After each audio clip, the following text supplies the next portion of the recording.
hopefully you can hear me all right. It's gonna be an on-the-go vlog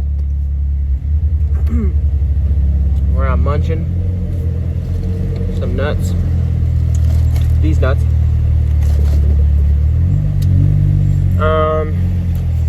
So welcome to my fuel cell creation vlog. I'm going to go over my plans with you before I break ground. Alright, so I have a lot of requirements that I wish to meet with my fuel cells. Just in case it's not clear, I'll tell you. You have to remove the stock tank in order to fit the differential. One option, well, there's a lot of options. I could just get an aftermarket fuel cell and put it in the trunk. I could make two fuel cells that go underneath the car on the right and left of the differential. But you see, I'll tell you my requirements that I am trying to meet. I want to use a stock fill location. I want to still have trunk space, like all the trunk space. I want to have room for full exhaust. I want to have like factory fuel capacity, and I want to have a working fuel level gauge. So a working fuel gauge, stock fill location, all the trunk space, full exhaust. So right now I'm driving to the metal shop. I've been thinking about this for a while. Not really sure how much it matters. Apparently the thickness, I'm talking about the gauge of the metal. Apparently I've seen on the Googles that there's an NHRA requirement of 0.032 inches thick metal to I'm gonna look into that a little bit more. I'm sure it probably tells you the metal, the alloy that you should use. I don't know if it's just straight aluminum or what, but anywho, I'm also gonna be using E85. So what I'm doing right now is I'm driving to the metal shop because I'm working like regular job until 5 these days, and it's so hard to get anywhere before 5. But I got off work early. I'm gonna go there. I'm gonna research until I can't anymore. Try to find the gauge that I should buy and the alloy that I should buy. And then also, I don't know how I'm gonna take it home because I'm just in a little, this car, I think it's a sheet like 4 by 8 feet or something. Figure that out. If anything, I'll just like buy it and leave it down the road somehow, and then figure out a truck today. So after that, I got this, my notebook. And there's a page. I started this page. It says, all drive fuel cell notes. I'm gonna blueprint it out, and then I'm gonna, try to figure out exactly how I'll make my cuts and bends and why. And I think there's like many ways to skin the cat here.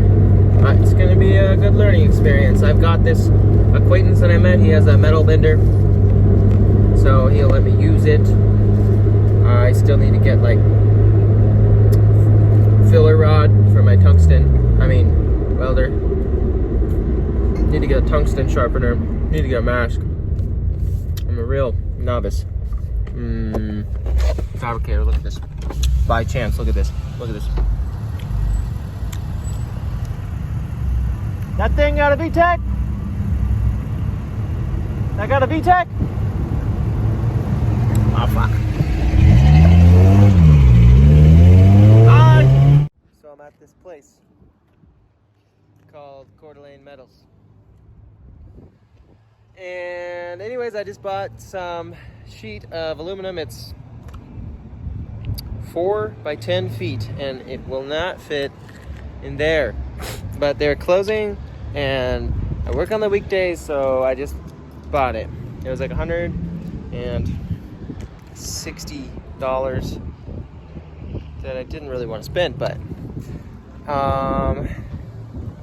I was gonna do all that blueprinting and everything to figure out the optimal size to buy for the money part, so it's cheaper and stuff. But I bought even an extra 2 feet. They sold one sheet that was 4x8, but I bought this 4x10 just so I had more material, and then in the future, if I want to do another project, I'll have some scrap to work with. But someone's on their way here with the truck, a short bed truck, so hopefully I can get this metal home.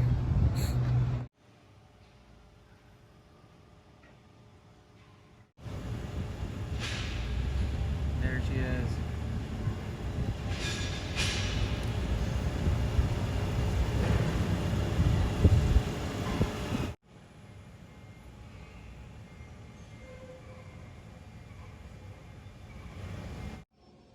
And that's how it fits.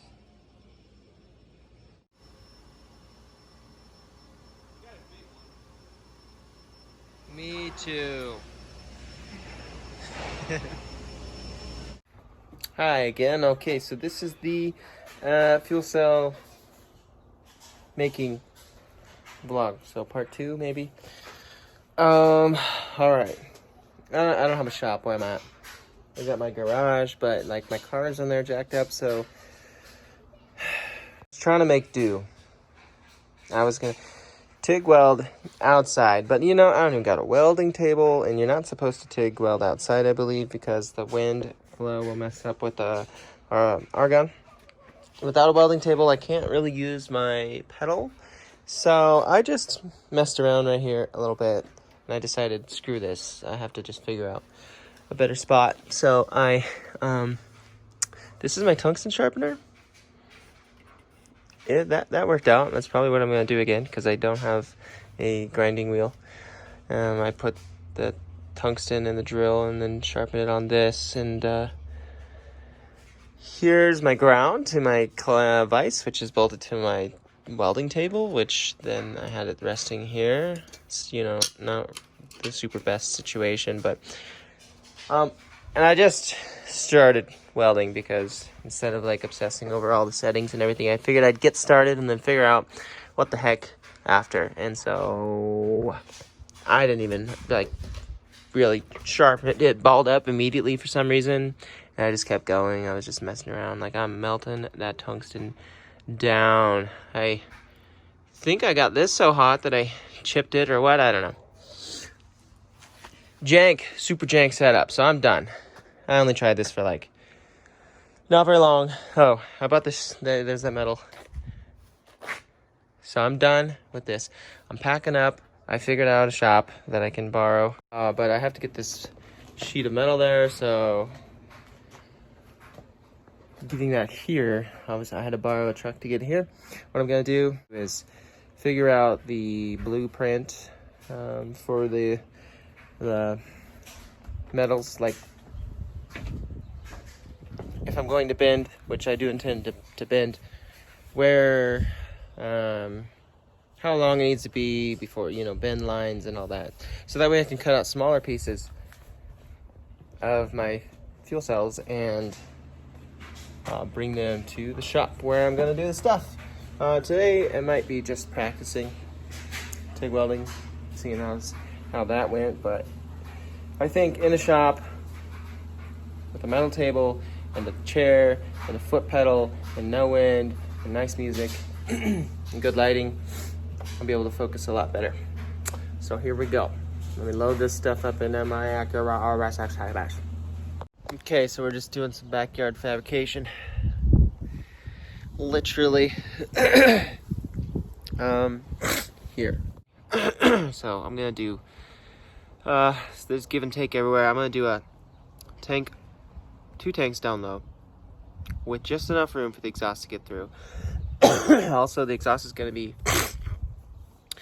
pretty close to the tanks, but we'll see how that goes. I'll do some heat shields and some heat wrap and stuff like that.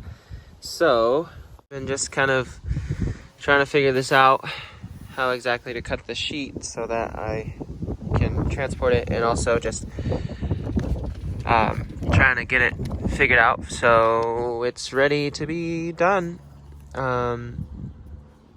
Yeah, I got my total sheet for one part of the first tank and then total sheet for the second part of the first tank. You'll see what I mean. And then after I get this figured out, I'm gonna do the blueprinting for the second tank. Alright, so I am recording this 4K 60 frames per second, but I don't know if I'm posting it and all that stuff, or if your screen sees 4K. Anywho, just thought I'd mention that. So I did the first tank. Just want to show you where that's at and my plans to go with this situation. Here's the 3 sides of the tank. So I hope this works out. I don't know if when I bend it, like if that's going to take some of this 6.5 away or like this 11. I'm not really sure. I added a 1/16 of an inch when doing this measurement, like here to here I wanted 1 inch. So I think that this little guy is supposed to be a 1/16 of an inch or something like that. So since it's hanging over the edge, I added a 1/16 of an inch, roughly, as you can tell. And when you line it up, anywho, I kind of did that out of intuition, I guess, and I think that was the thing to do. When I lift this and put it on the edge, like there or whatever, all these line up great. Well, pretty great. That's like 1 inch. This area, see, it's supposed to be 6.5, and it's pretty well lined up. I moved it. Anyways, so what I'm gonna do is first cut this out. I guess just as best. Oh no, I think I brought my. I'm gonna cut it out as best I can with the grinder that hopefully I didn't just bring to 15 miles away. The grinder, the cutoff disc on the grinder tool, whatever you say. And then I'm gonna cut these corners out. I'll also cut these little guys out. Should be 90-degree dealios here and here.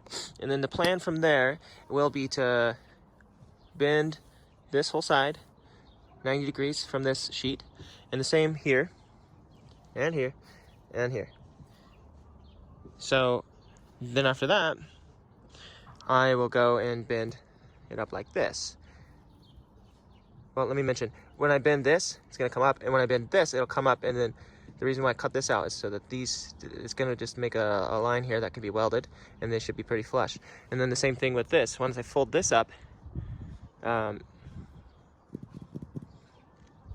it will, since this is already bent up, this piece, once I fold this up, it's going to, you know, it's gonna make it foldable here without just nonsense happening. The internet taught me this, and the internet taught me this leftover thing, and I'll tell you about that. And the internet told me to bring it in a little tiny bit for reasons, so I did that. I've been this, and so the reason why I have this extra 1 inch, this is on top of, you know, the measurements that I need, is so that once this is going to be the bottom one side and the other side. This guy is the top one side and the other side. And notice it doesn't have like all these lines, and that's because this side does have these extra metal, and I won't have to really worry about making this exactly perfect cuts, perfect measurements and everything like that, because I'll have this overlapping.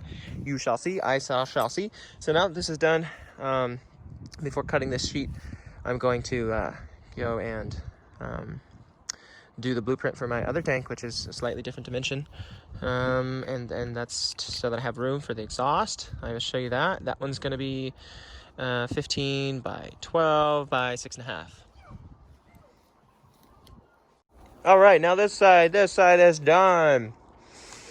Oh, I feel like I took 86 measurements, because I'm sure I did. There it is. Squiggles means error. That. Now I'm gonna cut this out. I did not leave my grinder far away, so I'm gonna cut this out with my 2-inch cutoff disc. Let's see how it goes. All right, so we're bending the metal. I am at a shop called Raven Fab. They're being kind enough to let me use their stuff. Taught me how to use it. I've never used a metal brake before. I've got one box done. Messed up a little, which I think can be expected. I'll tell you how I messed up. But I got this baby all bent, and then I messed up by this is 19 because this is 19, but now it's 19 plus 0.08 plus 0.08. So if I should have bent this at 19 plus 0.16, and then it would have fit.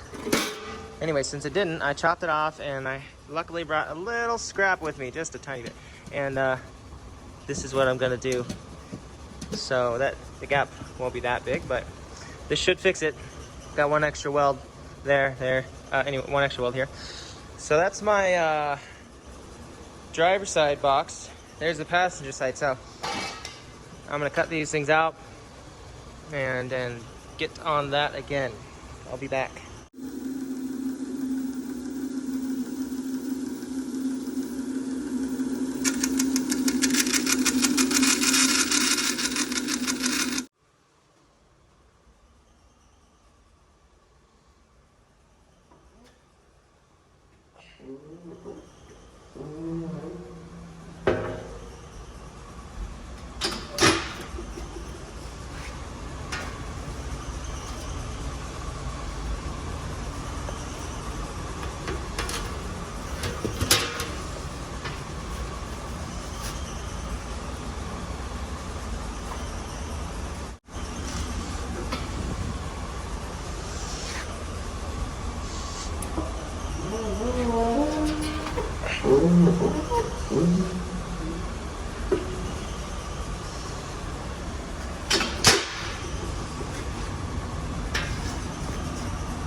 I have to move these around so that way it'll clamp here and in this portion, but not here.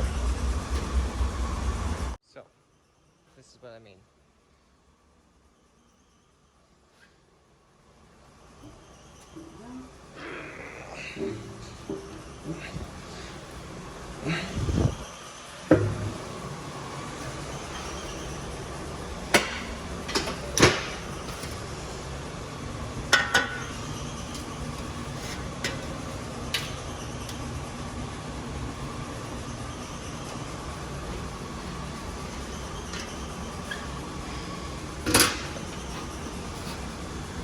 These side dealios gives room for some limitation, I'm finding, and I was warned about beforehand, but he said it'd be good, and it is. See this? I have to squish this down, but believe it or not, I can see a gap between this and that on the same on the other side. But if it were any taller, it would have messed everything up.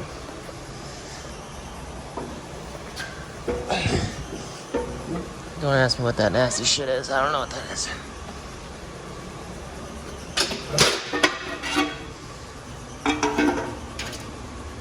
Alright.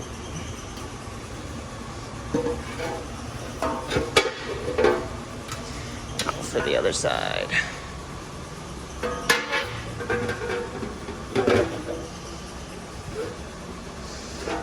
Getting this lined up just right is crucial.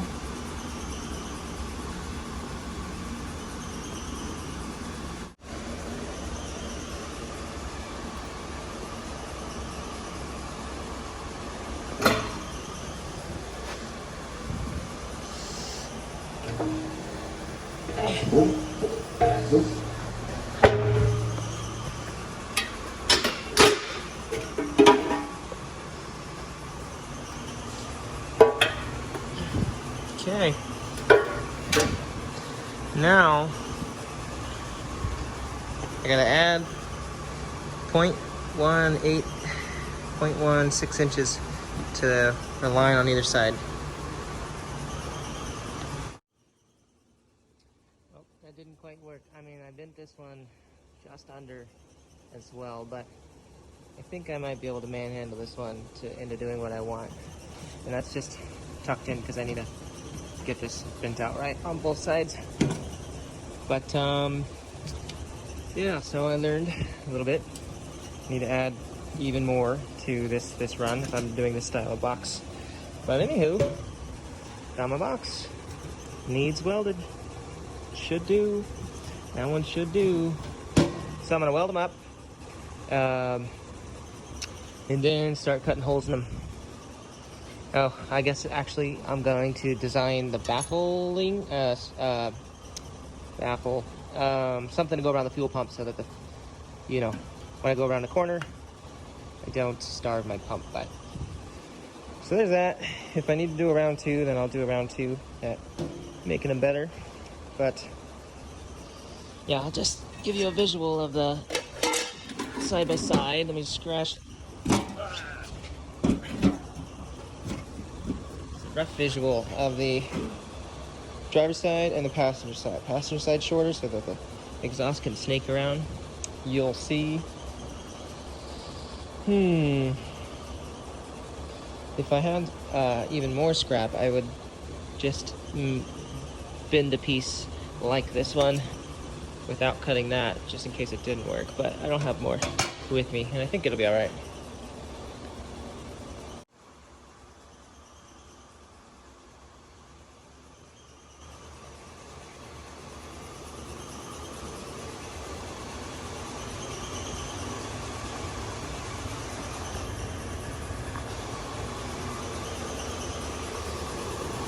Must clean up. All right, so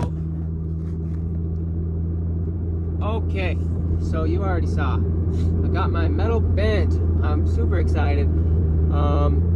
I learned a thing or two about if I were to do it next time, anything I would do differently, but I think it's gonna work.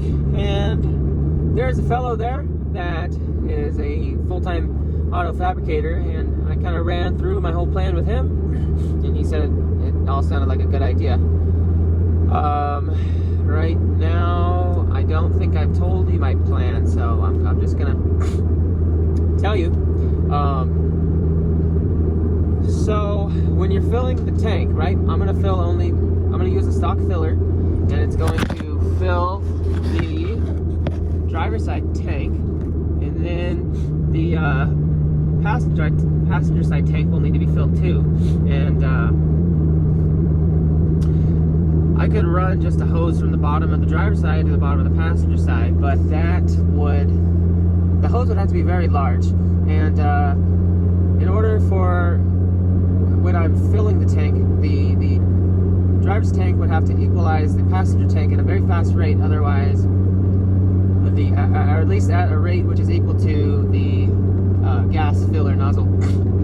Otherwise, the gas will back up off the filler and turn the pump off. And then I'd have to wait for it to equalize and then start again.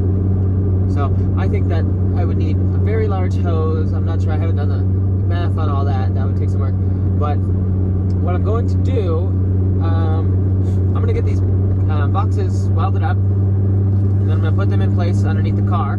And I'm going to see if there's any room to build, say, a bridge under the drive line and exhaust, connecting the two tanks together. So the bridge will be maybe 2 inches tall or so, and the tanks themselves are 6.5 inches tall. So it's just to equalize the fuel at a fast rate, so I don't have any issues using the stock filler. And also I will increase the fuel capacity, so I might be able to increase it from, right now it's I think 11 to about 11.5. The stock fuel capacity is 11.9. So that's the plan. I just have to see how much room there is to work with, and also I'm not trying to be touching the exhaust. I'll be very close to the exhaust in some places, but I'm going to heat wrap the exhaust, and also there's like a heat pad of some sort that you can put on the tank. This is what Jason at that shop, what he was explaining. So I'll try that. I'll try everything. I might make some heat shields. We'll see how that goes, but all in all, I'm very fortunate to have found a shop that let me use their tools and let me kind of do it alone. You know, it wasn't over my shoulder. Very nice, very thankful. It's not every day you find people like that. Okay, so today is now, tomorrow is tomorrow, and that's when I will either just do a bunch more practicing or I will weld the boxes.